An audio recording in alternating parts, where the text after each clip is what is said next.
పూర్తి స్థాయిలో తెలంగాణ రాష్ట్రంలో డిఎస్సి విద్యార్థుల నిరసన సెగలు ఒకవైపు కక్కుతా ఉంటే ఇక్కడ మాత్రం నిన్న జర్నలిస్టుల మీద జరిగినటువంటి దాడి పూర్తి స్థాయిలో అరెస్టుల పర్వం నడిచింది. నిన్న మొన్నటి వరకు పూర్తి స్థాయిలో ఒక నిరుద్యోగ జేసీ పేరుతో తెలంగాణ ఉద్యమంలో కీలకంగా పనిచేసి కేసీఆర్ని గద్దెదించే పనిలో క్రియాశీలకంగా పనిచేసినటువంటి ఓయి మైపాలన్నను ఇక్కడ ఏం జరిగింది అంటే ఏకాకాలంలో అక్కడ జీ తెలుగు న్యూస్ రిపోర్టర్ శ్రీచరణ్ని అక్కడ దాడి చేశారంటూ పెద్ద ఎత్తున వార్తలు వస్తూ ఉంటే ఈ యొక్క దాడిలో మైపాల్ యాదవ్ను అరెస్ట్ చేశారా కిడ్నాప్ చేశారా అనే ఒక పెద్ద నానుడికి నిన్న ఒక పూర్తి స్థాయిలో యూట్యూబ్ ఛానళ్ళ మీద దాడిలు ఓయో ఆర్ట్స్ కాలేజ్ దగ్గర నిబంధనలు పెట్టడాలు ఇక్కడ వస్తే అలానే గలీజ్ మాటలు మాట్లాడుకుంటూ అక్కడ ఉన్నటువంటి పై అధికారులు దాంట్లోనే ఎవరికి తెలియకుండా ఇక్కడ పిఎంఆర్ టీవీ యాజమాన్యానికి సంబంధించినటువంటి కెమెరామ్యాన్లను మైపాలన్నను నిన్న లిఫ్ట్ చేసినటువంటి పరిస్థితి చూద్దాం. పూర్తి స్థాయిలో ఇక్కడ నాతో పాటు మా కొలీగ్ అక్షిత్ ఉన్నాడు, ఇక్కడ మైపాలన్న కూడా మైపాలన్న ద్వారా మొత్తాన్ని నిజాన్ని బయటపెట్టే ప్రయత్నం చేద్దాం. అన్న నమస్తే. అన్న, అసలు నిన్న ఓయూ లైబ్రరీ గురించి మాట్లాడుకుంటే ఫస్ట్ ఓయూ లైబ్రరీ కాడ మీరు ఫస్ట్ ఉన్నారు, తర్వాత శాటిలైట్ సంబంధించినటువంటి రిపోర్టర్ వచ్చిండు. అసలు ఏం జరిగింది అన్నాడ? అంటే నేనే ఇప్పుడు ఈయన విద్యాశాఖ ముట్టడి రోజు నాకు ఈయన గట్స్ నచ్చి మన శ్రీచరణ్ గట్స్ నచ్చి పోలీసు వాళ్ళని ప్రశ్నిస్తున్నాడు. మేము వాయిస్ తీసుకోవాలన్నప్పుడు నంబర్ తీసుకున్నాం, ప్రశ్నించినాం, బాగుంది. తర్వాత రాత్రి వీళ్ళు ఏదైతే ఆ రోజు అరెస్టులు అయినాయి, తర్వాత రాత్రి ఆ రోజు విద్యాశాఖ ముట్టడి రోజు సిటీ కాలేజ్ పక్క గ్రౌండ్లో ఉంటే చాలామంది నన్ను తీసుకుపోయి గ్రౌండ్లో వేసినారు పాపం డిఎస్సి అభ్యర్థులు.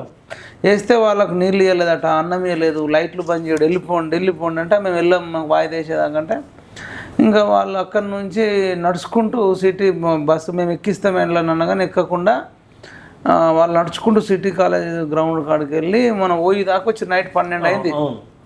15 కిలోమీటర్లు నడిచిరు. అసలు చరిత్రలో అది పెద్ద ఘట్టం. 12 కిలోమీటర్లు. అందులో అమ్మాయిలు డిఎస్సి అభ్యర్థులు అమ్మాయిలు ఉన్నారు. అసలు నిజంగా వాళ్ళకి హ్యాట్సాప్ చెప్పాలి. అక్కడ క్రిషాంక్ అనే టీఆర్ఎస్ వ్యక్తి కూడా వస్తే మీరు ఇక్కడికి వెళ్ళిపోండి అది ఇది అని చెప్పేసి చెప్పిరట. చెప్పితే ఇంకా బీజేవైఎం వాళ్ళు కూడా కొంత పోతే అప్పుడు వాళ్ళకు భయపడి ఏమనలేదట, లేకపోతే ఇంకా కొట్టేటోళ్ళ ఏం చేసేటోళ్ళ తెలియదు. కానీ టీఆర్ఎస్ వాళ్ళని మాత్రం వీళ్ళు బీజేపీ వాళ్ళే బయటకు పంపినట్టున్నారు, లేదా అభ్యర్థులు అయినట్టు. తర్వాత వాళ్ళు నడుచుకుంటూ వచ్చిర్రు. ఈ బీజేవైఎం వాళ్ళు తోడుగా ఉన్నారు. తర్వాత ఓయికి వచ్చిర్రు. 12 అయింది. మేము అప్పటికే ఓయి లైబ్రరీకి వచ్చి మేము వాయిస్ ఇచ్చినాం, బలంగా మీకు అండగా ఉంటాం. ఆ రోజు బ్రేకింగ్ న్యూస్ వచ్చింది అన్నట్టు నైటే, వాయిదా వెయ్యము, యథాతంగా పరీక్షలు జరుగుతాయి అన్నప్పుడు వాళ్ళు ఆందోళనలో ఉంటే నాకు ఫోన్ చేసి అన్న ఓయి లైబ్రరీకి రండి అన్న, చాలా కష్టం ఉంది, మాకు బాధ అవుతుంది, ఏదన్నా ఒకటి వాయిస్ ఇవ్వాలన్నప్పుడు వాళ్ళు పిలుపు మేరకు నేను పోయినా. కానీ నేనంతటా ఫోన్ చేసి నేను పోతానులే, చాలా దగ్గరలో నుంచి అక్కడ ఉండే సిటీ గ్రౌండ్లో ఉన్న బాధితులు చేసారు. ఇక్కడ ఓయి లైబ్రరీ కాడ ఉండే శ్రీనివాస్ అని ఉంటాడు, డిఎస్సి శ్రీనివాస్, ఆయన కూడా చాలా సీనియర్ ఆస్పిరెంటు. నేను అప్పుడు కేసీఆర్ని ఓడగొట్టడంలో కూడా అవనిగడ్డకు పోయింటిని, అక్కడ కూడా ఆయన రిసీవ్ చేసుకున్నాడు. మేము అందరం కలిసి ఈ రావులు ఉన్న రోజులు ఉద్యోగాలు రావు అనే లైన్లో మేము వాయిస్ తీసుకున్నప్పుడు అక్కడ నుంచి కూడా ఉన్నాడు. వాళ్ళు పిలిస్తేనే మనం పోయినాం, లైవ్ పెట్టినాం. పిఎంఆర్ టీవీ యూట్యూబ్ ఛానల్ నుంచి లైవ్ పెడితే వాళ్ళ బాధ నిరుద్యోగులు డిఎస్సి అభ్యర్థులు చెప్తూ ఉంటే నేను కూడా మాట్లాడితే 1-2 అవర్స్లోనే 3 లక్షల మంది చూసిర్రు. లైవ్లోనే 5,000 మంది చూసిర్రు. అసలు పెద్ద షేక్ అయిపోయింది. సంచలనం. 5,000 మంది అర్ధరాత్రి 11 గంటలకు అంటే అది పెద్ద సంచలనం. తర్వాత సిటీ నుంచి అక్కడ వాళ్ళు మేము అమ్మ వాళ్ళు అట్రమ్మన్నోళ్ళు వాళ్ళే ర్యాలీగా చేసుకొని లైబ్రరీకి వచ్చారు. లైబ్రరీ ఆర్ట్స్ ఎక్కడ వచ్చి వాళ్ళు అందరు అలసిపోయి అక్కడ చాలా మీడియా వచ్చింది. తర్వాత దాంట్లో వీళ్ళ బ్యాట్లాగ్ ఏంటంటే దాంట్లో కొంత బీఆర్ఎస్ మీడియా కూడా వచ్చింది, రాకేష్ రెడ్డి కూడా వచ్చిండు. రాకేష్ రెడ్డి వచ్చి కూసేసరికి బీఆర్ఎస్ మీడియా కొంత వచ్చేసరికి వీళ్ళు ఏం చేశారంటే బీఆర్ఎస్ వాళ్ళే చేపిస్తుర్రు అని వచ్చింది. అయితే అదే రోజు నైట్ కూడా శ్రీచరణ్ కూడా వచ్చిండు, జీ తెలుగు శ్రీచరణ్, ఆయన కూడా కొంత న్యూస్ కవర్ చేసిండు. అరే బాగా పని చేస్తున్నా నేను అనుకొని నేను ఇంకా ఈయన మళ్ళీ నాకు నెక్స్ట్ రోజు కూడా జూమ్లో రండి అన్న అంటే జూమ్లో కూడా నేను మాట్లాడిన ప్రొఫెసర్ ఆయన కత్తి వెంకట సాయం అనుకుంటా, ఆయనకు చెప్పినాం సార్ ఇట్లా ఉంది సార్ ఇట్లా ఉంది అని. నేను జూమ్ లైవ్లో ఓయూ లైబ్రరీ ఓయూ లైబ్రరీ కాడ నుండి వీళ్ళందరినీ అడగండి సార్, మీరేమో ఇంటి కాడ ఉండి మాట్లాడుతారు, నేను లైబ్రరీ కాడ ఉండే మాట్లాడుతున్నా, మీరు కావాలంటే అడగండి అని చెప్పి లైవ్లో కూడా అడిగితే చెప్పారు. దాని తర్వాత మనకు ర్యాపో పెరిగి ఈయన కొంచెం పాష్గా ఇంగ్లీష్ మాట్లాడుతుండు అని చెప్పేసి జీ న్యూస్ కూడా పెద్ద సంస్థ కదా, మీ యాజమాన్యం కూడా మరి రేవంత్ రెడ్డి దగ్గరకు తీసుకెళ్లాలా అని చెప్పేసి ఉద్దేశంతో నేను ఈయనకు నేనే ఫోన్ చేసిన. చేసి శ్రీచరణ్ మరి ఎట్లా మరి అది ఇష్యూ ఎటు అవుతలేదు కదా అంటే మనం ఒక 10-20 మంది అట్లా ఉంటే కనుక మనం చేద్దాము, అది సీఎం వాళ్ళు చూస్తారు బాగుంటుంది అంటే నేను ఆర్ట్స్ కాలేజ్ దాకంటే రారాడ 100 మంది పోలీసు వాళ్ళు ఉన్నారు, భయపడతారు. ఓయూ లైబ్రరీ కాడ అంటే వాళ్ళు మధ్యాహ్నం 1 గంటకు అంటున్నావు కాబట్టి లంచ్కి బయటకు వెళ్తారు. అట్లనే నాకు తెలిసిన ఒక 5-6 అభ్యర్థులు ఉన్నారు కాబట్టి వాళ్ళకి చెప్దాం, వాళ్ళ ఇష్టం ఇస్తే అని, లేకపోతే లేదంటే ఆయన 1 గంటకు వచ్చిండు. తర్వాత అక్కడ నాకు పరిచయం ఉన్న డిఎస్సి ఆస్పిరెంట్స్ కూడా ఒక 5-6కి ఈ విషయం చెప్తే వాళ్ళు కూడా వాళ్ళకి తెలిసిన ఫ్రెండ్స్కి చెప్పారు. ఒక 20-30 మంది వచ్చి వాళ్ళు వాయిస్ ఇచ్చుకున్నారు. నేను కూడా లైవ్లో రిక్వెస్ట్ చేసిన. ఇది ఎందుకు చెప్తున్నా అంటే ఆయన నేనే ఫోన్ చేసినా కానీ అడ్వైస్ ఇవ్వడం వల్ల నేను అక్కడ చేసినప్పుడు కలిసి ప్రోగ్రామ్ చేసినాం. కలిసి ప్రోగ్రామ్ చేసినప్పుడు పోలీసు వాళ్ళు వచ్చి నా మీద ఫైర్ అవుతున్నారు. ఆయనను కూడా అడిగారు, నా మీద కూడా ఫైర్ అవుతున్నారు. ఫోన్లు లాగేసుకున్నారు. మా కెమెరామ్యాన్ దగ్గర ఉంటే విద్యార్థులను కూడా బెదిరిస్తారు, ర్యాష్గా రూడ్గా బిహేవ్ చేస్తారు. నేను కూడా అన్నా సరే ఇప్పుడు కొంత ఇష్యూ నడుస్తుంది కాబట్టి అట్లా బిహేవ్ చేస్తారేమో అనుకున్నా. కానీ నన్ను బట్టి నువ్వు ఎక్కువ కారు ఎక్కాలి అంటే నేను ఎందుకు కారు ఎక్కాలా సార్, నేను అంటే కింద మేము ఆర్ట్స్ కాలేజ్ ఇక్కడ దించేస్తాం, నువ్వు ఎక్కువ ఎక్కడ నేను నడుచుకుంటూ పోతలేదు సార్, ఇది దాందేముంది, కొత్త ఏం కాదు నేను కిందనే కదా ఓయి లైబ్రరీకి పోయి ఆర్ట్స్ కాలేజ్ ఇట్లా మెట్ల మీదకి వెళ్ళిపోతా అంటే నా బండి కూడా అక్కడ కింద ఉంది అక్కడ ఉందంటే లేదు నువ్వు ఎక్కువ కింద ఎక్కనే నన్ను తీసుకొని ఇంకా వాళ్ళు డైరెక్ట్ ఆర్ట్స్ కాలేజ్ కాడికి పోయారు. ఆర్ట్స్ కాలేజ్ కాడ దించండి సార్, దించుతున్నారు అంటే ఇంకా కాదు ఇంకా ఇంకోళ్ళకు ఫోన్ చేశారు, మళ్ళీ ఓయూపీఎస్కి తీసుకెళ్ళారు. అయితే ఈ స్టోరీలో నేనే ఎక్కడ షాక్ అయినా అంటే ఇంకా ఆయన శ్రీచరణ్ ఇంకా అరెస్ట్ చేయలే. ఆయన కనీసం మరి అలా కెమెరామెన్ ఉన్నాడు, ఆయన రిపోర్టింగ్ అని ఇవ్వాలి, లేకపోతే మైపాల్ అన్న ఎందుకు అరెస్ట్ చేస్తున్నారు అని ఆయన ఏమనట్లేదు. తర్వాత నేను ఆ పోలీస్ స్టేషన్లోకి పోయినా సరే నేను షాక్లో ఉన్నా. మరి వాళ్ళు అరెస్ట్ చేసిన దానికంటే ఈయన రిపోర్టింగ్ ఇస్తలేనందుకు షాక్లో ఉన్నా. పేరు కూడా అన్న అసలు లాస్ట్ వరకు కూడా నీ పేరు అదే మైపాల్ అన్న అరెస్ట్ అయిన కూడా ఎవరికి తెలియదు అసలు. అసలు అక్కడ ప్రోగ్రామ్ జరిగింది అంటేనే నా వల్ల నీ వల్ల ఆయన మరి లేకపోతే శ్రీచరణ్ పిలిస్తే 20 మంది 30 మంది రారు. ఈవెన్ 20-30 మంది కూడా నేను పిలవలే, వాళ్ళ డిఎస్సి ఆస్పిరెంట్స్ మైపాల్ అని ఉన్నాడు అంటే వచ్చిర్రు మన మీద అంటే రెస్పెక్ట్ తోని. తర్వాత వాళ్ళకు ఉన్న బాధ అన్నిటికి మించి వాళ్ళకి బాధ ఉంది, ఎవరిని పడితే వాళ్ళని నమ్మరు. అదే అయితే తర్వాత ఓయూపీఎస్కి పోయినాక కూడా ఆయన పోలీసు వాళ్ళతో గొడవ పెట్టుకుంటాడు. అంటే నేను పోయిన తర్వాత ఆయన తీసుకొచ్చారు ఒక 10 నిమిషాలకు తీసుకొచ్చి వాళ్ళతో గొడవ పెట్టుకుంటారు. నన్ను ఏం చేశారంటే ఓయూపీఎస్లో అన్ని డీటెయిల్స్ అన్ని రాపించుకొని పేరు, డేటు, ఏంది, ఎంత వయసు, ఎంత, ఇది ఎంత, అదెంత, అన్ని నేము, ఫాదర్ మీరేం చేస్తుంటారు ఇదన్నీ చేసుకున్న తర్వాత నన్ను ఇంకా బయటకు రమ్మన్నారు. బయటకు వచ్చిన అక్కడ శ్రీచరణ్ వాళ్ళతో గొడవ పెట్టుకుంటున్నాను. అన్న నువ్వు మళ్ళీ ఒకసారి కారు ఎక్కనమాట, ఇదే మళ్ళీ కారు ఎక్కంటారు ఏందన్నా, ఇందాకనే ఎక్కినా కదా, ఇటు దాకా వచ్చినాము, ఇక్కడ ఉంటలే ఇంకా ఏదైతే ఉంది మీ ఆధ్వర్యంలోనే ఉన్నప్పుడు ఇంకేందంటే ఎక్కాలన్నా ఏం కాదు ముందుకు నేను ఎక్కను అక్కడ కూడా అవుతుంది. మళ్ళీ ఎక్కను నేను ఇంట్లోనే ఉంటా, ఓయూపీఎస్లో ఉంటాను. నువ్వు అన్నావు కదా మీ ఆధ్వర్యంలో ఉంటా, అసలు విషయం చెప్పరు, ఏం చెప్పరు, ఈ ఎక్కువ అది ఎక్కువ ఏందన్నా శ్రీచరణ్ అన్న మనల్ని ఇట్లా చేస్తున్నా, నువ్వు మాట్లాడన్నా మన గురించి నేను ఆయన గట్టిగా అరుస్తున్నా. సరే నేను శ్రీచరణ్కి చెప్పినా కదా, ఇక జీ న్యూస్లో మొత్తం చూసుకుంటాడు ఆయన, రిపోర్టర్ ఉన్నాడు, కెమెరామ్యాన్ ఉన్నాడని. ఇంకా నేను వీళ్ళు తీసుకొని పోయారు హైదరాబాద్, అటు ఇటు తిప్పిరు. లాస్ట్కి అయితే అఫ్జల్గంజ్లో కూర్చుండే పెట్టారు, ఒక రూమ్లో చిన్న రూమ్లో కూర్చుండే పెట్టారు. నేను కూర్చున్నా నీళ్ళు తాగినా. ఒకసారి లంచ్ కూడా తెప్పించారు, అడిగిన ఆకలి అవుతుంది నేను లంచ్ చేయలేదంటే లంచ్ కూడా చేయించారు.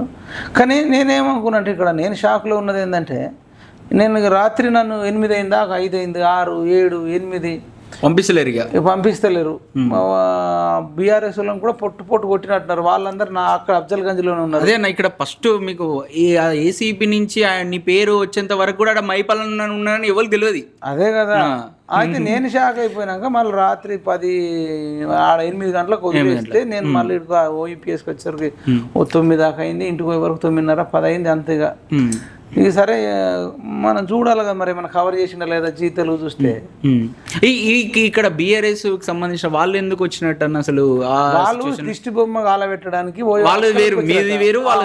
నేను పోయినా నన్ను తీసుకుపోయారు, వాళ్ళని తీసుకుపోయినా గంటకు వాళ్ళు వచ్చినట్టున్నారు. ఏమైందని ఇష్యూ తెలుసుకుంటే వీళ్ళు దిష్టి బొమ్మ కాలబెట్టడానికి వస్తే వాళ్ళని కొట్టిరు. అది కూడా విజువల్స్ మనం చూసినాం.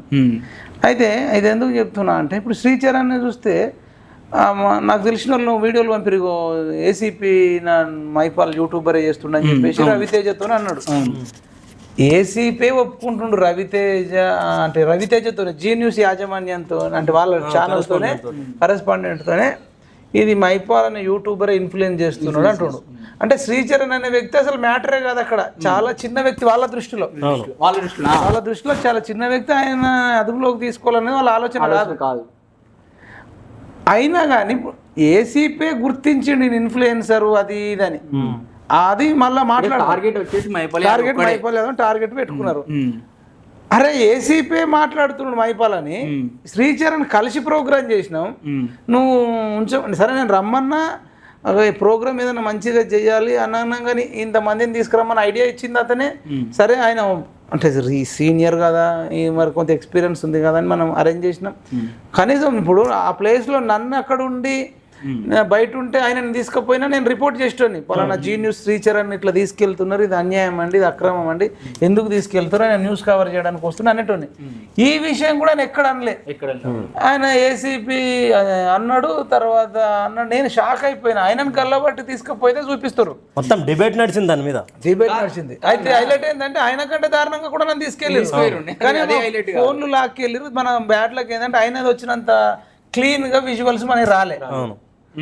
కెమెరా విత్ మరి ఆయన ఎట్లా తీసిరో నాది ఎట్లా తీయలేరో నేను ఇప్పటికి షాక్ లో ఉన్నా అన్న. ఇప్పుడు పూర్తి స్థాయిలో ఇన్ని సంవత్సరాల ఉస్మానియా యూనివర్సిటీ పేరున్నారు, దాంట్లోనే ఉన్నారు, మీరు కష్టపడ్డారు, డాక్టరేట్ కూడా తీసుకున్నారు, ఇవన్నీ చేసిరు.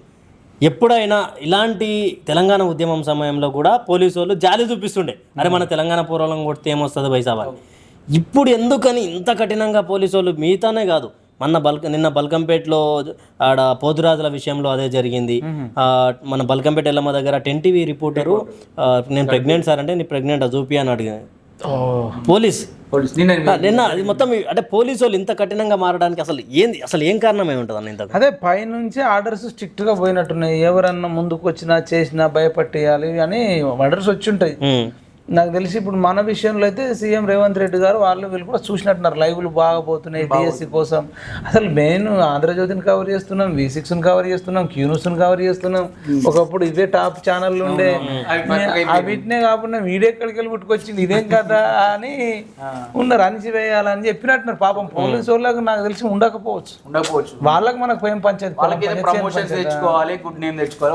వాళ్ళు చెప్పుకొని ఎంతో కొంత ఇంటి ఇస్తేనే చేస్తారు అన్న. ఇప్పుడు మొత్తానికి నిన్న మిమ్మల్ని పికప్ చేసిరు, పికప్ చేసిన తర్వాత రాత్రి 8 గంటలు 9 గంటల సమయంలో వదిలేరు. కానీ ప్రతి ఒక్క రిపోర్టర్ని కానీ ప్రతి ఒక్క జర్నలిస్ట్ని కానీ ఐడి కార్డు అన్న చూపించమంటారు, ఫోన్లోనే గుంజేసుకుంటారు. అసలు ఏంది అసలు ఇది అసలు అర్థమైతలేదు అన్న. మేము రేవంత్ రెడ్డి గారు కానీ కాంగ్రెస్ ప్రభుత్వానికి అడుగుతున్నాం, మరి ఇదే కేసీఆర్ మీద కొట్లా అన్నప్పుడు మీరే శబాష్ మంచిగా చేస్తురని, సోషల్ మీడియా చేస్తుందని, యూట్యూబ్ చేస్తుందని, యూట్యూబ్ ఛానళ్ళని అక్రమంగా అరెస్ట్ చేస్తురని మీరే అన్నోళ్ళు, మీరు అధికారంలోకి వచ్చినాక ఇదే సోషల్ మీడియా చేదైంది. ఇదే మరి అప్పుడు అడగలేరు, మీరు లోగోలు లేని మరి గాంధీ భవన్కి రావద్దు, ఐడి కార్డు లేని గాంధీ భవన్కి రావద్దు, లేదంటే ఇంకో దగ్గర కాంగ్రెస్ కార్యకర్తలను కొట్టినప్పుడు, ఎన్ఎస్సీ కార్యకర్తలను కొట్టినప్పుడు, ఈ రేవంత్ రెడ్డిని మరి ఇంట్లోకి వెళ్ళి వచ్చి అరెస్ట్ చేసినప్పుడు, అప్పుడు మరి యూట్యూబ్ ఛానల్లో లోగోలు అడగలేదు, ఐడి కార్డులు అడగలేరు. అధికారానికి రాగానే ఇవన్నీ ఇట్లా అవుతున్నాయా? ఈరోజు రేవంత్ రెడ్డి గద్దెనెక్కింది అంటే కేవలం నేను నమ్మేది ఏంటంటే యూట్యూబ్ ఛానల్లో ఎక్కువ శాతంగా, దాంట్లో మీరైతే ఒక 10 నుంచి 40 నియోజకవర్గాలు బాగా ఇన్ఫ్లుయెన్స్ చేసేసారు. PMR TV అనేది ఒక డప్పు సంఖ్య వేసుకొని ఆ బాల్కసుమన్ ఏరియాలలో కావచ్చు కొన్ని నియోజకవర్గాలు బాగా అలాంటి అంటే కేసీఆర్ని గద్ద దించడానికి 100కు 1000 రెట్లు పనిచేసిన మైపాల్ యాదవ్నే అరెస్టులు చేస్తే, ఇప్పుడు కొత్తగా వచ్చే జర్నలిస్టులను, కొత్తగా వచ్చే యూట్యూబ్ ఛానళ్ళను ఇంకే విధంగా ఉండబోతుందన్న వాళ్ళ అంటే ఇప్పుడు అదే వాళ్ళైతే అదే అనిపిస్తుంది. అంటే నన్నే ఇంత హింసించారు అంటే ఇంకెవరినైనా లంచ్ చేస్తారు, ఏమైనా చేస్తారు. వాళ్ళకు జాలి, దయ, కరుణ, కృతజ్ఞత ఇట్లాంటివి అన్నీ ఏమీ లేవు. ఒక పైశాచికంగా బిహేవ్ చేస్తారు. ఇక ఓడ దాటేదాకా ఓడమల్లన, ఓడ దాటినాక బోడమల్లన అంటారు కదా. అయితే మీరు చెప్పిన దాంట్లో social media, YouTube plus social media అంతా అనుకోవచ్చు. యూట్యూబే కాదు, యూట్యూబ్తో పాటు ఇన్స్టాగ్రామ్, సోషల్ మీడియా, ఇదంతా కూడా ఓవరాల్ సోషల్ మీడియా వస్తుంది. ఈ సోషల్ మీడియాలో మీరు అన్నట్టు యూట్యూబ్ కంటెంటే మెయిన్. ఆ యూట్యూబ్లో వచ్చిన కంటెంట్ ఇన్స్టాగ్రామ్, ట్విట్టర్ల ద్వారా అదొక ప్లస్. అయితే రెండోది నిరుద్యోగులు.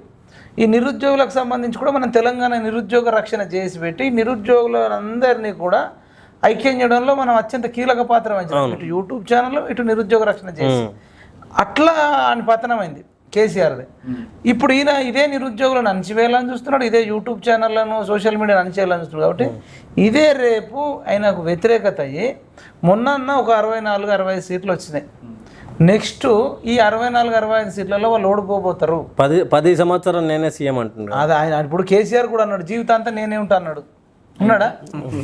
నేనే ఉంటా 25 ఏళ్ళు మనదే అని చెప్పిండు. ఆయన జ్యోతిష్యుడు కాదు, అంతే కదా? రేవంత్ రెడ్డి జ్యోతిష్యుడా కాదు. మరి ఎట్లా చెప్తావు 10 ఏళ్ళు ఉంటాను? నేను నా గెస్ కరెక్ట్ అయితే 10 ఏళ్ళు కాదు కదా, ఈయన 5 ఏళ్ళు కూడా ఉండడు. ఇక్కడ ఒక్క అనుమానం వస్తుందన్న, అంటే ఇక్కడ రేవంత్ రెడ్డికి అన్ని తెలిసే జరుగుతున్నాయి, జరుగుతున్నాయి, లేకపోతే వెనకాల చాలా మంది ఉన్నారు ఈయన దిగిపోతే బాగుండు, ఎప్పుడు ఈయన పక్క జరుగుతాయి, ఆయనకు తెలియకుండా చేసి వీళ్ళు వెనక చేసి రేవంత్ రెడ్డి దింపే ప్రయత్నము మళ్ళీ ఇంకోళ్ళు గద్దెనెక్క ప్రయత్నం చేస్తుర్రా అని చెప్పేసి అదొక డౌట్ వస్తుంది. ఎందుకంటే రాజకీయాలలో డెఫినెట్ గా ఉంటాయి. ఇప్పుడు ఈయన వాళ్ళని దొక్కాలని చూస్తుండు, వాళ్ళు ఈయన దొక్కాలని చూస్తారు. ఇప్పుడు బున యాదాద్రి గుట్టకు పోయినప్పుడు ఆయన బట్టి విక్రమార్కని ఎట్లా చూసిరో నువ్వు చూసినావు. పీఠ మీద ఆయన కూర్చునే పెట్టి చీరల మీద కూర్చున్నప్పుడు ఆయన ఈగో అట్టు కదా, అంటే ఆయన తొక్కినట్టే కదా. అట్లా అనేక దగ్గరలో ఒకసారి ఇప్పుడు మన ముస్లింలకు సంబంధించే దానికి పోతే ఈయన అసదుద్దీన్ పక్క కూర్చుంటప్పుడు ఇట్లా చేయి పట్టి ఇట్లా లాగడం ఇవన్నీ కొన్ని చూస్తున్నాం. అట్లనే కోమటిరెడ్డి బ్రదర్స్ కూడా సీనియర్లు వాళ్ళని పట్టుకొని గతంలో ఓంగాడ అది ఇది అని లేదంటే అద్దంకి దయాకర్ అన్నతో మాట ఉంటాయి కదా. అంటే సీఎం పదవి అనేది హైయెస్ట్ పదవి కాబట్టి వాళ్ళు కూడా ఎలిజిబుల్లే కాబట్టి వాళ్ళకు కూడా ఆశ ఉంటది. కాంగ్రెస్ పార్టీలో ఒక్కొళ్ళు 5 ఏళ్ళు ఉండాలనేది ఏం లేదు. మొన్న రాజశేఖర రెడ్డి పీరియడ్లోనే జరిగింది, కానీ అంతకుముందు చాలా మంచి లీడర్లు ఉన్నారు. మరి చెన్నారెడ్డి లాంటి వాళ్ళు చాలా మహానుభావులు ఉన్నారు కూడా, మహానీయులు ఉన్నారు సీఎంగా, కోట్ల విజయభాస్కర్ రెడ్డి వీళ్ళందరూ. కానీ వాళ్ళు ఎవరు కూడా 5 సంవత్సరాలు లేనటువంటి పరిస్థితి అన్న. లేరు. రాజశేఖర రెడ్డి ఒకడు 10 సంవత్సరాలు ఉంటుండే, కానీ దురదృష్టవశాత్తు ఆయన మరణించడం వల్ల అప్పుడు ఉడక మళ్ళీ 2 మారారు. రాజశేఖర రెడ్డి మరణాంతరం కూడా మళ్ళీ 2 మారారు. రోషయ్య వచ్చింది కొన్ని తర్వాత మళ్ళీ కిరణ్ కుమార్ రెడ్డి వచ్చారు. 3 అంటే 5 ఏళ్లలో ఆషాఢ గండం ఉంది రేవంత్ రెడ్డికి ఉందా? ఉంది అంటే ఆషాఢ గండం ఉందా లేదా పక్కన పెడితే ఈయన నా గండాన్ని తయారు చేసుకుంటారు. అదే సడన్ గా అధికారం వచ్చింది, ఆయన 17 సంవత్సరాలలో సీఎం, కాంగ్రెస్ పార్టీకి వచ్చింది 6 సంవత్సరాలు అంతే. అదే అట్లా వచ్చేసరికి ఆగుతలేదు పానం. ఎట్లా పడితే మనం ఎప్పుడైనా చూసినా వాడు బీఆర్ఎస్ వాడే కానీ ఎవడైనా కనుక ఇట్లా గుర్తుడైనా పోలీసు ఇట్లా అది పోవడానికి అంటారు. నేను ఇప్పుడు బీఆర్ఎస్ మీద కోపం కానీ సమాజం అంతా చూస్తుంది. అరే వీడియో ఈయన కొట్టినోడు ఎవరినైనా కొడతాడు. కేసీఆర్ ఒక్క ఇన్సిడెంట్ లేదు ఇలాంటిది, వాళ్ళని కొట్టింది ఇట్లా గుద్దింది ఎక్కడ లేదు. అంటే సాటుకు కొట్టాలి నేరెళ్ళ ఘటన ఒకటి ఉంది, చాలా ఉన్నాయి ఘటనలు. అది హిన్ హౌస్ లో జరిగింది, లక్ష్మీది కూడా ఉంది, కనబడలే కెమెరాలో. ఇది ఓపెన్ జరిగింది ఆల్రెడీ. ఇది అయితే ఇంకోటి జరిగింది వామన్ రావు దంపతుల అయితే అక్కడ పోలీసులు గారు, పోలీసులు కాదు అది, కానీ అదే మీరు అన్నట్టు పోలీసులే బాక్సర్లు గుద్దినట్టు కొట్టడం. అయితే దాంట్లో ఒక వాళ్ళే ఇప్పుడు రౌడీ లెక్క అయిపోయారు. మనం అనొద్దు, కానిస్టేబుల్ ఎట్లా అయిందంటే పాపం సరే వాళ్ళకు బీఆర్ఎస్ నేతలు ఏమైనా ఇబ్బంది పెట్టున్నారు అవన్నీ మైండ్లో పెట్టుకొని, కానీ ఓయూ ఆర్ట్స్ కాలేజ్ కాడ తెలంగాణ ఉద్యమం తర్వాత ఇలాంటి లాఠీ చార్జీలు కానీ కొట్టడాలు కానీ ఏం జరగలే. అవును అన్న తెలంగాణ ఉద్యమాన్ని అయితే ఇప్పుడు ఉద్యమాన్ని తలదనిస్తున్నాను. ఇప్పుడైతే ఇప్పుడు నేను వచ్చేటప్పుడు చూసినాను మీ దగ్గర 100 మంది పోలీసులు, డీసీఎంలు, కార్లు, కథలు, కార్ఖాన్లు. అసలు అలా దానివల్లనే చాలా మంది పిల్లలు భయపడి రాలేకపోతారు. డిఎస్సి ఆస్పిరెంట్స్ ఇలా అనొచ్చు, పోలీసు వాళ్ళు కానీ గవర్నమెంట్ కానీ వాళ్ళు వస్తలేరు కదంటే వాళ్ళు వచ్చే కాడికి వచ్చిర్రు, చేసే కాడికి చేసిరు. కానీ వాళ్ళు ఏంటంటే డిఎస్సి ఆస్పిరెంట్లలో 70% అమ్మాయిలే ఉంటారు, ఆడపిల్లలు. వాళ్ళంతా కూడా 2nd గ్రేడ్ స్కూల్కు, ఎస్జిటికి, స్కూల్ అసిస్టెంట్కు చాలా మంది చదువుతుంటారు. వాళ్ళ ఇళ్ళ నుండి కూడా మ్యారేడ్ అయిన వాళ్ళు, పెళ్ళైన వాళ్ళు, 40 ఏళ్ళు కూడా చదివేటోళ్ళు 40, 42, 43 దాకా చదువుతారు. వాళ్ళు లోపల కుమిలిపోతారు. టీచర్లు కొంత సెన్సిటివ్ ఉంటారు, ఇట్లా ర్యాష్గా ఉంటారు. వాళ్ళు లోపల బాధపడి కొందరు అమ్మాయిలు అయితే వీడియోలు పెడతారు, మాకు టైం సరిపోతుంది అట్లా వాళ్ళు ఏడుస్తారు. లోపల ఏడుస్తూనే కొన్ని వేల మంది ఉన్నారు. ఇప్పుడు మనం కూడా ఈ ఉద్యమానికి పూర్తి మద్దతు ఇవ్వకపోతుంటే వదిలేస్తుంటాం, కానీ టెట్ అనే ఎగ్జామ్ పెట్టి ఆ టెట్ పెట్టకపోయినా ఏం కాకపో, ఈ టెట్ అనేది పెట్టడం వల్ల ఆ టెట్ నుంచి ఒక 4 రోజులే ఇస్తే 4 రోజులలో అసలు ఎట్లా చదువుతారు? ఇలా అనొచ్చు టెట్కు మరి డిఎస్సికి సేమ్ సిలబస్ ఉంటుందని. ఒక 50-60% ఉంటుంది, మిగతాదంతా మళ్ళీ ఎక్స్ట్రా వచ్చేస్తుంది. డిఎస్సిగా ఎక్స్ట్రా చదవాలి అన్న ఇంత టైం అసలు సరిపోదు. మినిమం 3 నెలలు ఉంటేనే ఒక ఎగ్జామ్కు టీచర్ జాబ్కు వాళ్ళు హ్యాపీగా ఫీల్ అవుతారు, జాబ్ వచ్చినా రాకపోయినా. మరి అసంటోడు ఇదే అణచివేత ఆ టీటీ టెట్ పెట్టమన్నప్పుడు అని చేసి ఉంటే కూడా చేసినామన్నా మనం వీడియోస్ చాలా అందరు దానికి కొంచెం రియాక్షన్ వచ్చి అప్పుడు మరి పాజిటివ్ వచ్చింది. మరి ఇప్పుడు ఎందుకు మరి అప్పుడు పాజిటివ్ వచ్చినప్పుడు ఇప్పుడు పాజిటివ్ రాలి, లేదంటే వద్దనుకుంటే అప్పుడే ఇగో మళ్ళీ డిఎస్సి వస్తుంది, మళ్ళీ దాని నుంచి మీరు మళ్ళీ 3-4 నెలలు టైం అడుగుతారు, అది ఇబ్బంది అవుతుంది. మేమైతే ఈ విషయంలో స్ట్రిక్ట్గా ఉన్నాం. సీనియర్లకే ఎవరైతే ఉన్నారో ఇప్పటిదాకా పాస్ అయిన వాళ్ళు వాళ్ళకి ఇది ఒక డిఎస్సి నోటిఫికేషన్ ఇచ్చామని ఫిక్స్ అయినాం. దాని తర్వాత మేము ఇంకొకటి ఇస్తాం అప్పుడే చెప్పేసి మేము టెట్ ఎగ్జామ్ ఇయ్యామని అంటే అయిపోతుండే. ఇంట్లో సగం అని వేసిన అయిపోవు. ఇదేం అరచకం, ఇదేం కొట్టడం, ఇదేం తన్నడం, ఇదేం ఎత్తుకపోవడం. నిన్న అరెస్ట్ అయ్యారు. గతంలో టీజీఎస్పీసీ కాడ రైతు అంటే ఉడక రైతును ఎక్కించారు. మీరు ఆ రోజు కవరేజ్ కోసం ఒక యాజ్ ఎ జర్నలిస్ట్గా పోతే మిమ్మల్ని ఎక్కించేసారు.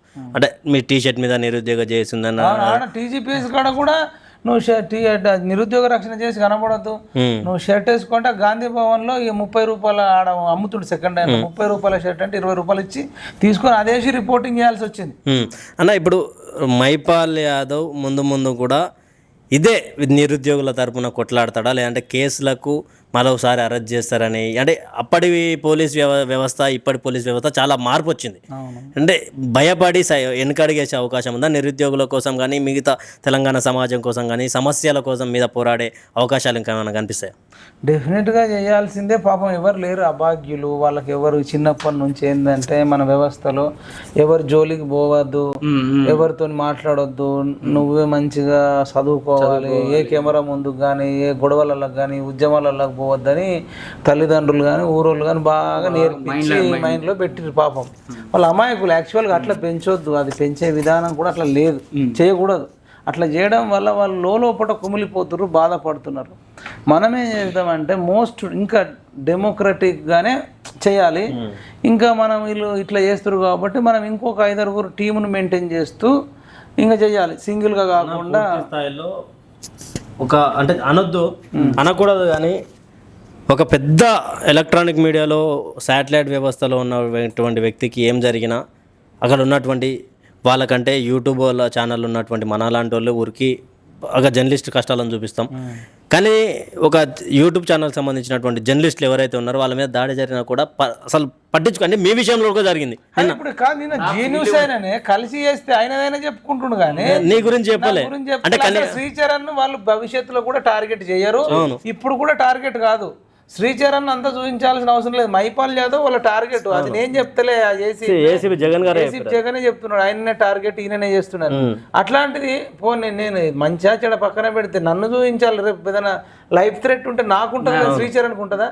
శ్రీచరణ్ తో మంచిగా కేటీఆర్ మాట్లాడుతుండు, క్రిషాంక్ మాట్లాడుతుండు. అదే డౌట్ వచ్చిందన్న. ఇక్కడ ఎక్కువ నమస్తే తెలంగాణలో కూడా బ్యానర్ ఐటమ్ వచ్చి అయినదే. అదే ఇంకా అనేక మంది ఎక్కువ సఫర్ అయింది, ఎక్కువ అయింది మైపాల్ అన్న. అక్కడ చూసుకుంటే మరి ఆయన ముచ్చటనే లేదు, అటు ఎటు పోయిండు, ఏడబెట్టిర్రు, అసలు ఇంటిమేషన్ ఇచ్చిరా లేదా అని చెప్పేసి ఎవరికి డీటెయిల్స్ లేవు.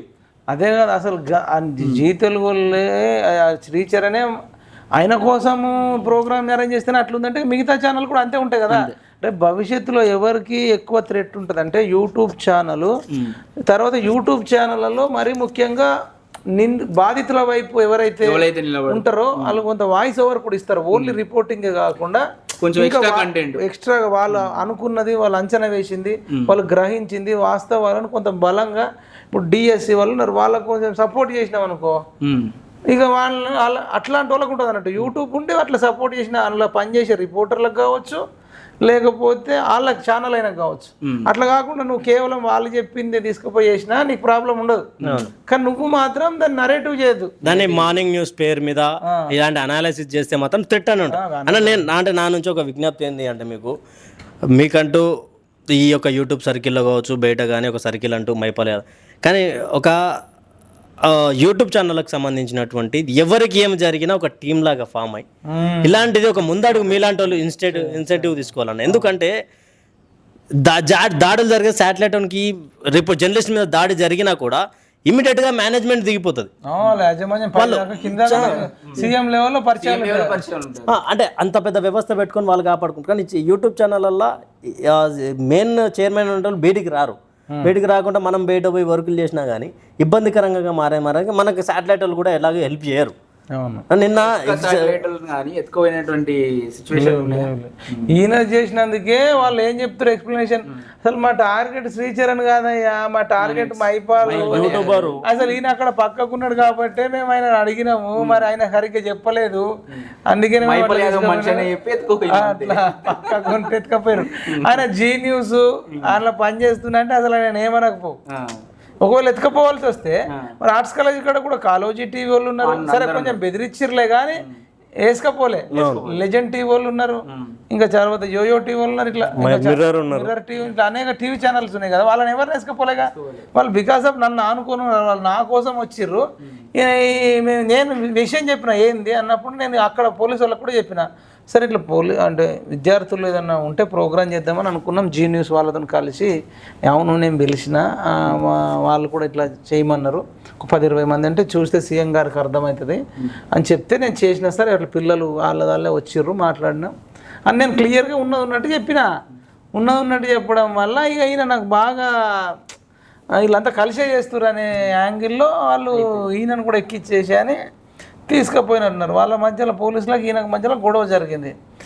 అదే ఈ 10 సంవత్సరాల బీఆర్ఎస్ గవర్నమెంట్ కేసీఆర్ పైన చాలా వీడియోలు చేశారు, కానీ ఈ 6 నెలల్లో కొంచెం మొదట్లో ఉండగానే కొంచెం ఈ అనిశ్చితాలు చూస్తూ ఉంటే మీకు ఏమనిపిస్తుంది? కేసీఆర్ ఈ బెస్ట్ అనిపిస్తుందా, లేకపోతే రేవంత్ రెడ్డిని చూస్తే ఎట్లా అనిపిస్తుంది? దీనికంటే కొంచెం కంపేర్ టు కేసీఆర్ చేసుకోర్రి, ఏదో సమస్యలు ఉంటే తీర్చుకోర్రి అంటే మాట్లాడుర్రి అని కొంచెం వదిలేసినట్టే కనిపిస్తుంది, కానీ ఈయనకు వదిలేసే ఒక తత్వం లేనట్టు అయితే ప్రధానంగా అనిపిస్తుంది. మీరేమంటారు అన్న? అసలు దాన్ని ఎట్లా కంపేర్ చేయాలంటే, ఫర్ ఎగ్జాంపుల్ రేవంత్ రెడ్డి కంటే కేసీఆర్ బెటరా, లేదంటే కేసీఆర్ కంటే రేవంత్ రెడ్డి బెటరా అనడం కంటే కూడా ఈయన వేస్టా ఆయన వేస్టా అనే దాంట్లో కంపేర్ చేయాలి. అంతే. కేసీఆర్ 100% దుర్మార్గుడు. అది ఆ దుర్మార్గం కంటే ఇంక ఎక్కువ చేస్తున్నా చెప్తున్నా, నీకు అర్థమవుతుంది కదా. అంటారు బెటర్ అనకూడదు, దాన్ని కంపారిజన్ ఎవరు చేయాలంటే ఆయన అరాచకాలు చేస్తాడా ఈయన ఎక్కువ అరాచకాలు చేస్తాడంటే ఆయన ఎక్కువ చేస్తాడు, ఆయన కంటే ఎక్కువ ఈయన చేస్తాడు, ఇంతే చేయాలి. కానీ బెటర్ అంటే ఏమైతుంది అంటే బీఆర్ఎస్ వాళ్ళు పొంగిపోతారు, మా సారే బెటర్, మా సారే బెటర్. ఇప్పుడు అదే వస్తుందన్న, అట్లా అడగదు అసలు కంపేర్ చేయొద్దు. కేసీఆర్ అనే వ్యక్తి అత్యంత పాశవికంగా అరాచకంగా ఇప్పుడు నాగార్జున సాగర్ లో నన్ను కూడా తన్నిండు, కిడ్నాప్ చేసిండు, అన్నేసేసరి. మళ్ళీ వాళ్ళు వీళ్ళన్నా పోలీసు జీబులో ఎక్కించుకపోయారు, వాళ్ళు మఫ్టీలో వచ్చారు, వాళ్ళు బాగా తన్నీరు కొట్టిరు కూడా. వీళ్ళు ఫోర్స్ఫుల్గా తీసుకుపోయారు, అరాచకంగా తీసుకుపోయారు, కానీ మనల్ని తన్నలేదు. బట్ బీఆర్ఎస్ వాళ్ళని బాగా కొట్టిర్రు, మనం చూసినాం కదా, అరాచకంగా కొట్టినాం. అయితే ఈయన రాను ముదిరిపోతాడు, డెఫినెట్ గా ముదిరిపోతాడని అనిపిస్తుంది. అంటే ఇప్పుడు మనం కంపేర్ చేసేటప్పుడు అంటే వీళ్ళు బెటర్ అనొద్దు, వీళ్ళిద్దరు ఒకరిని మించి ఒకరు ఇట్లా ఉన్నారనేది చెప్తే రేపు నెక్స్ట్ ఆల్టర్నేటివ్. అయితే వీళ్ళ స్టోరీ ఏంటంటే వీళ్ళిద్దరు కూడా పొట్టునే కొడుతురు, వీళ్ళిద్దరిని పోచమ్మ కొట్టాలి. ఇక్కడ ఒకటన్నా ఇంకోటి గుర్తు చేసుకోవాలి. ఇప్పుడు మైపల్ అన్న వచ్చి జనం కోసం మాట్లాడమని చాలాసార్లు చూసి, అన్న మీరు కొంచెం లేరు చేసే వాళ్ళు తీసుకుంటే కొంచెం ఆలోచిస్తున్నా నేను, వీళ్ళు ఏది రైట్ ఏది అని చెప్పేసి ఒక మాట చెప్పినారు. అప్పుడు చెప్పినప్పుడు అన్న ఏది రైట్ డిసిషన్ తీసుకోవాలి, కొందరేమో వద్దంటుర్రు, కొందరేమో కావాలంటుర్రు, దీనిపైన ఏది మెజారిటీ ఇవ్వలేదు అనుకుంటే అది చేయాలి. అరే మాట్లాడుతున్నామో ఒకవేళ ఇప్పుడు రివర్స్ మాట్లాడుతున్నా, ఇప్పుడు బీఆర్ఎస్ సంబంధించి అమ్ముడు వేయండు మైపల్ అన్న కూడా చాలా మాట్లాడారు, ఇలాంటి మైపల్ అన్న అమ్ముడు వేయండు అని చాలా కూడా తీసుకొచ్చారు. మరి ఈరోజు కొడతా అంటే మరి ఎవరు మాట్లాడరు, వేసి అరెస్ట్ తీసుకోవద్దా అంటే అదే నేను చెప్పినా కదా, వ్యవస్థలో పాపం తల్లిదండ్రులు పెంచిన వాతావరణము, వాళ్ళు పెరిగిన కల్చరు, అదంతా కూడా సింపతి ఉంటుంది మనసులో, కానీ వాళ్ళు బయటకు రాలేరు. లోపల అయ్యో పాపం అన్నకి ఇట్లా చేసిర్రు అని ఉంటుంది. మన వీడియోలు పెడితే షేర్ చేస్తారు, కామెంట్ చేస్తారు. నేను అఫ్జల్గంజ్లో కూడా నేను పెట్టిన వీడియో కూడా కొన్ని వేలల్లో చూస్తున్నారు. వాళ్ళకి ప్రేమ ఉంటుంది కానీ వాళ్ళు వాళ్ళకి కష్టం వచ్చినా బయటకు రాలేరు, ఎందుకంటే అట్లాంటి వాతావరణంలో పెరిగిర్రు. ఈవెన్ వాళ్ళ ఇంట్లో కూడా ఎవరన్నా కొట్టినా మీడియా ముందుకు వచ్చి మాట్లాడాలన్నా భయపడే రోజులు, కాబట్టి వాళ్ళని మనం ఇంకా మార్చాల, ధైర్యవంతులు చేయాలి. ఫైనల్గా యూట్యూబ్ ఛానల్ సంస్థ ఒక ఛానల్ యజమానిగా మీరు పోలీస్ అధికారులకు గవర్నమెంట్కి విన్నపం చేయాలనుకుంటున్నారా?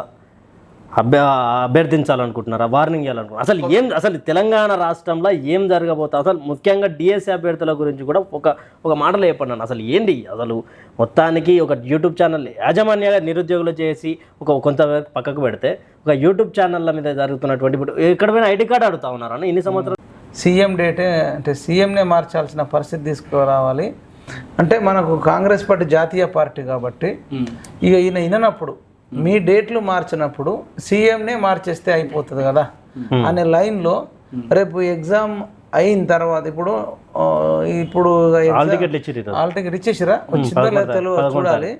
ఇంకో నార్మలైజేషన్ మీద కూడా కేసు ఉంది. ఇది ఎక్కడికి ముందుకు పోతుందో తెలియదు. నార్మలైజేషన్ చేయకుండా వెళ్తే గతంలో కూడా మరి కొంత ప్రాబ్లం అయినట్టున్నాయి, అదేం జరుగుతుందో తెలియదు.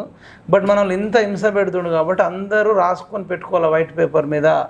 కాలం వచ్చినప్పుడు మీ ఇంటికి వస్తారు, సమయం వస్తుంది, సందర్భం వస్తుంది, అమ్మ చేతి గుర్తు కొట్టేయండి, రేవంత్ రెడ్డి ముఖం చూసి చేయండి అని అంటారు. ఆ రోజు ఆ బుక్ తీసుకొని చూసుకొని ఇప్పుడు ఎట్లయితే మీరు ఓట్లు వేయాలి అని అన్నారో అప్పుడు ఎట్లా చేద్దాం, అప్పుడు ఎవరికి చేద్దాం అనేది మనం ఏందో మనం చూపించాలి. ఒకటి.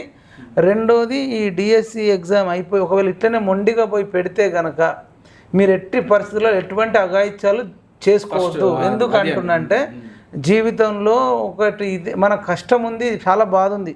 ఇందులో చాలామంది డిఎస్సి అభ్యర్థులకు తండ్రి లేడు. మీ తండ్రి లేకపోయినా మీరు బతుకుతూ ఉన్నారు కదా, మరి జాబ్ లేకపోతే మనం బతకలేమా? లేదంటే ఖచ్చితంగా అంటే అరే అన్న నువ్వు మమ్మల్ని డిసప్పాయింట్ చేస్తున్నావు అనొచ్చు. అట్లా కాదు, మిమ్మల్ని బతికించుకోవాలనే తాపత్రయంతో చెప్తున్నా, కొట్లాడదాం అంటున్నా. ఇంకొకటి ఏంటంటే ఇంకా 4-5 రోజులు టైం ఉంది కాబట్టి మీరు ఒక్కొక్క 1 minute వీడియో ఇప్పుడు ఆల్రెడీ చాలామంది అమ్మాయిలు పెట్టి ఏడ్చుకుంటూ వాళ్ళ బాధను వ్యక్తం చేస్తూ ఉన్నారు. అట్లా మీరు ఎంతమంది అయితే ఆస్పిరెంట్స్ ఉంటారో ఈ వీడియో ఎంతమంది అయితే చూస్తారో మీరు అయితే మీ బాధను వ్యక్తం చేయండి, తెలియజేయండి. మంచి వాళ్ళు కూడా ఉన్నారు కాంగ్రెస్లో, ట్విట్టర్లో, ఇన్స్టాలో కానీ ట్విట్టర్లో కానీ ట్రెండ్ చేయండి.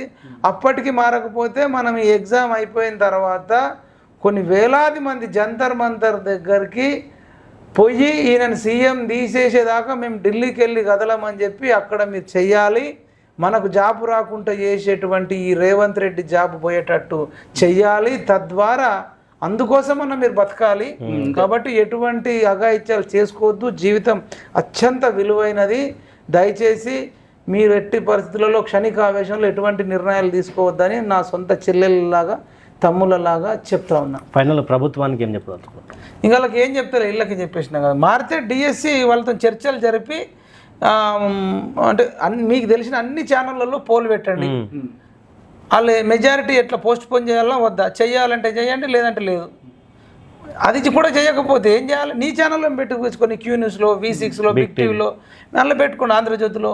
ఒకవేళ అందులో వస్తేనే చెయ్యి, లేదంటే మా PMRT ఛానల్లో పెట్టమంటే పెడతాం. మీ దాంట్లో కూడా పెట్టండి, జాగోర తెలంగాణలో. అట్లా ఒక 100 ఛానళ్ళని పెట్టుకొని మెజారిటీ ఛానల్స్లో ఏం పోల్ చూపిస్తుంది అనేది మెజారిటీ బై మైనారిటీ కాబట్టి అట్లా కూడా చేయి. లేదని కూడా అన్ని లైబ్రరీలోకి వెళ్ళి 200 మంది పోలీసులను పంపే బదులు 200 మంది మేధావులను పంపి వాళ్ళందరితో ఇంటరాక్ట్గా మనం 1 to 1 తెలుసుకొని మెజారిటీ ఉంటుంది. ఇంటెలిజెన్స్ అంటే వాళ్ళే అబద్ధం చెప్తారు. ఈయన నాకు తెలిసి అందులో బీఆర్ఎస్ వాళ్ళు కూడా ఉన్నట్టున్నారు ఇంటెలిజెన్స్లో, పోలీసు వాళ్ళ దాంట్లో. రివర్స్ ఇస్తేనే అందరు ఈయన తిట్టుకుంటారు, మంచిగా సీఎం పదవి తీసేస్తేనే బెటర్, నాకు అహంకారం ఉంది అనుకుంటారే వాళ్ళు. మనకు తెలియదు. అందుకని ఇట్లా కొట్టడానికి ఏంది, అదే మాదేమైనా పొట్ట పోయేది ఉంది, ఆ పోతే ఆయననే మారుస్తారు కదా అనుకుంటారు. వాళ్ళకైతే రిటైర్ అయ్యేదాకా 61 ఏళ్ళ దాకా ఉంటుంది జాబ్. సీఎం ఎవడొచ్చినా వాళ్ళకి అదే జీతం. కాంగ్రెస్ లో 5 సంవత్సరాలు చేసిన సీఎం రాజశేఖర రెడ్డి తప్ప ఎవరు లేరు కాబట్టి అది ఇంకా ఇలా ప్లస్ అన్న. మొత్తానికి మా నుంచి ఒక వినతి ఏంటంటే యూట్యూబ్కి సంబంధించినటువంటి ఛానళ్ళ మీద దాడులు జరిగే అవకాశాలు ఉంటాయి ముందుగా కనిపిస్తూ ఉన్నది. అట్లా ఆ సిచ్యువేషన్ కనిపిస్తా ఉన్నది. ఇన్ని రోజులు లేకున్నది కానీ ఇప్పుడు కనిపిస్తూ ఉన్నది. దీనికి సంబంధించినటువంటి దాని మీద ఏదైనా ఆలోచించండి. యూట్యూబ్ సంబంధించినటువంటి ఆలోచిద్దాం. తర్వాత ఈ వీడియో చూసిన వాళ్ళు కూడా ఈ ఛానల్ అన్ని యూట్యూబ్ ఛానల్ చాలా నడవడం కష్టం ఉంది. ఎవరైతే కొంత గూగుల్ పే, ఫోన్పే చేయండి అని అడుగుతారో ఆ ఛానల్ అన్నిటికి కూడా సపోర్ట్ చేయండి. ఇప్పుడు క్యూ న్యూస్ ఆల్రెడీ మీరు సపోర్ట్ చేయడం వల్ల చాలా పెద్ద పొజిషన్లోకి వెళ్ళిపోయినాడు. ప్రజలు చేసిన డబ్బు గూగుల్ పే, ఛాయ్ డబ్బులు, నీళ్ళ డబ్బులు, పాల డబ్బులు వేయమని అన్నాడు, వేసిర్రు, మంచిగా వేసిర్రు. ఆయన కూడా కొట్లాడాడు, అయిపోయింది. ఆయన ప్రభుత్వంకి వెళ్ళిపోయాడు. మన తొలి వెలుగు రాకన్నా కూడా ఆయన రవి ప్రకాష్లో కొట్టినప్పుడు కూడా చాలామంది సపోర్టర్స్ వచ్చారు, చేసారు. ఈవెన్ ఇదే క్యూ న్యూస్లోకి వెళ్తే మల్లన్న చెప్పిండు, మనం కూడా సపోర్ట్ చేసినాం, అందరు చేసిర్రు, అయినా సెట్ అయ్యాడు.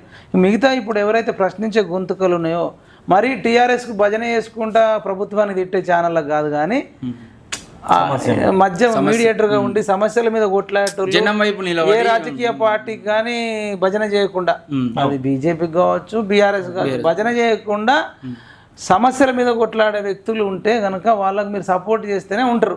ఇక మీరు ఆర్థిక సపోర్ట్ కూడా చేయకపోతే మరి మనం మిమ్మల్ని సంస్థ ఇంకొకటి అన్న మాట్లాడుతూ ఎస్ఐ ఉండి మాట్లాడు, మీకు టైం పాస్ లేదు, మీకు టైం పాస్కి వచ్చి మాట్లాడదు అంటే మనం అందరము ఈరోజు టైం పాస్కి వచ్చి చేస్తున్నాం అన్న.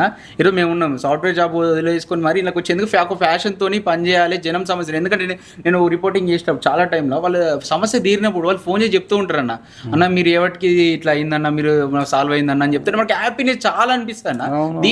దీనికి కంటే మన గొప్పది ఏముంటది మన జీవితంలో అనిపిస్తుంది. మీరు ఏమంటారు అన్న దీనిపైన?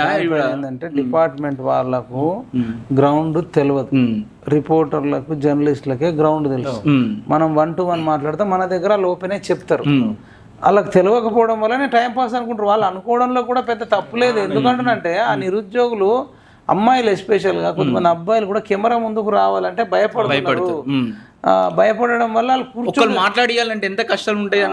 అదే వాళ్ళు కూర్చొని అందులోనే బాధపడుకుంటూ చదువుతారు. ఈయన వాళ్ళు కూర్చొని చదువుకుంటారు అని ఒక పోలీస్ అయినా చూస్తాడు, వాళ్ళు కూర్చొని బాధపడుకుంటూ చదువుకుంటున్నారని ఒక జర్నలిస్ట్ చూస్తాడు. కాబట్టి ఆయన యాంగిల్లో అది టైం పాస్, మన యాంగిల్లో లేదు ఎవరు ఎన్ని మాటలు అన్నా సరే అలా బాధను మనం బయట చూపించాలి అని మనం అనుకుంటాం. కాబట్టి ఇది డిఫరెన్స్. రైట్ ప్రజలారా, చూస్తున్నారు ప్రతి ఒక్కరైతే మైపాలన్నకు సంబంధించినటువంటి ఈ వీడియోలో షేర్ చేయండి. చాలా కృతజ్ఞ భావంతో మైపాలన్న అందరికీ ఎంతోమంది డిఎస్సి విద్యార్థులకు కావచ్చు, నిరుద్యోగ చేసి పెట్టుకొని తెలంగాణ ఉద్యమంలో పనిచేసినటువంటి నాయకుడు. అదేవిధంగా ఈ మధ్య కాలంలో కేసీఆర్ని గద్దెదించే దాంట్లో ఆయన లాంటి వ్యక్తులనే, ఆయన లాంటి ఒక ఛానళ్ళనే కళ్ళు మూసి గంతలు కట్టేట విధంగా చేస్తూ ఉన్నారు. వీళ్ళు గంతలు కడుతున్నారు కానీ దానికి బొక్కలు ఉన్నాయన్న మాటలు అయితే మర్చిపోతున్నటువంటి విషయం తెలంగాణ రాష్ట్రంలో. ఏ విధంగా ఈ తెలంగాణ రాష్ట్రంలో ఉన్నటువంటి ముఖ్యంగా యూట్యూబ్ ఛానళ్ళ మీద అయితే రాష్ట్ర ప్రభుత్వం కన్నున్నది. మరి ఏ విధంగా ఈ యొక్క పరిణామాలను, ప్రశ్నలను రేవంత్ రెడ్డి అధిగమించి ముందలకు వచ్చి ఏ రోజైనా మాట్లాడతాడేమో చూడాల్సినటువంటి పరిస్థితి కనిపిస్తూ ఉన్నది.